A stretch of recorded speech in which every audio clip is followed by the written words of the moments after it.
Alrighty, what's going on today, guys? Today I'm going to be talking to you about the Yamaha HS8 studio monitor. Obviously this is one, but you'll see these in a pair.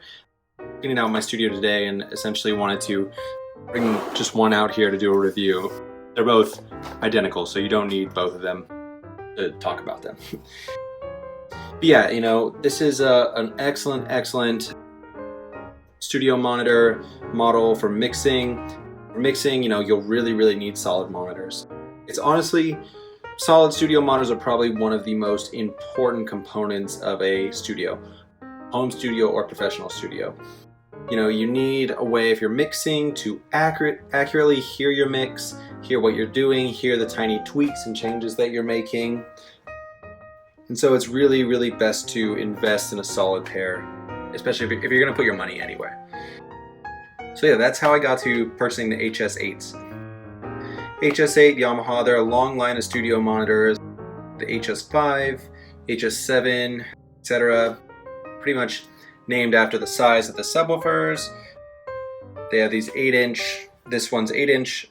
They have 5-inch ones also, 7-inch and whatever. And then they all come with these 1-inch dome tweeters right here.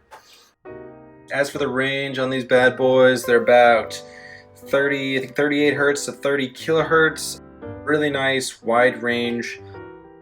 They're also active monitors, so you don't need an amp to power monitors, which is great, an external amp, because essentially the amp is built in, and that's what's going to push the speakers and get them to work. Amp is also 120 watts, so you'll notice that when you're listening, there's tons and tons of headroom.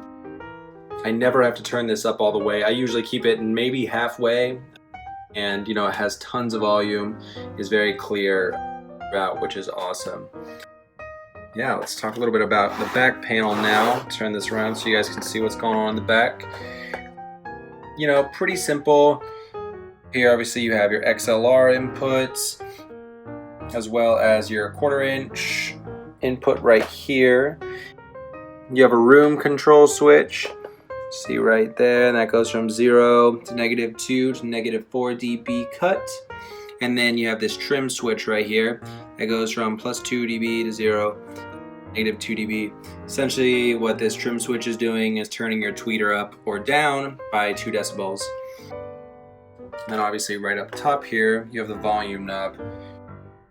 So yeah, it's very simple. It explains everything right there, just in case you get confused or maybe want to make adjustments.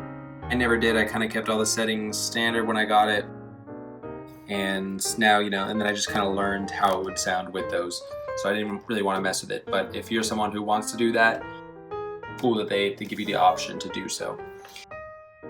So the look of this thing, if you know anything about the history of recording studios, you'll probably know about NS10s.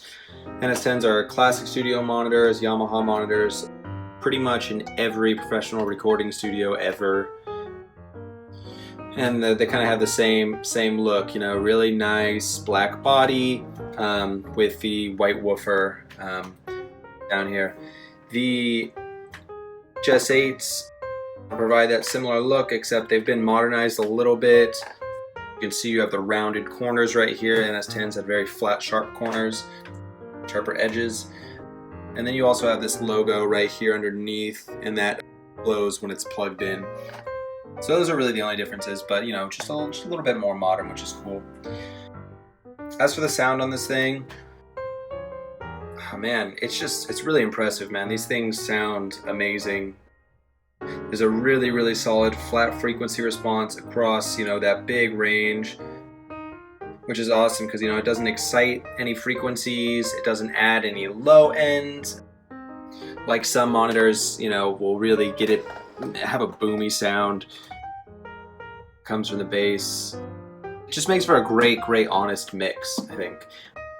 You don't really need, a subwoofer with these unless possibly you're doing like heavy bass-driven EDM, or maybe like film scoring and you need to have like some deep sounds that require a subwoofer. But it does go down to 38 hertz, which is pretty great. So really Really nice listening window as well. That's why I got the HS8. It's really great listening window. You know, you don't need to be sat in your typical equilateral triangle like with some studio monitors. You have a really nice area until you start to notice your highs kind of disappear, which is cool. It's very, very clear, tons of clarity with these things. They work well with space. You can hear your reverbs, you can hear your delays, you can hear any little tweaks. You can hear, you know, when you're compressing something or when you're, decompressing it. Yeah, it's just overall just really, really clear sounding monitor. And if you're looking for, these are definitely in a lower cost tier studio monitors, which is awesome because they're so transparent, they're great looking, and just have a great range. I really have nothing bad to say about these. These are awesome, and I would highly recommend them to anyone looking to buy a set of studio monitors. So yeah, HS8 from Yamaha. Have fun mixing. Bye.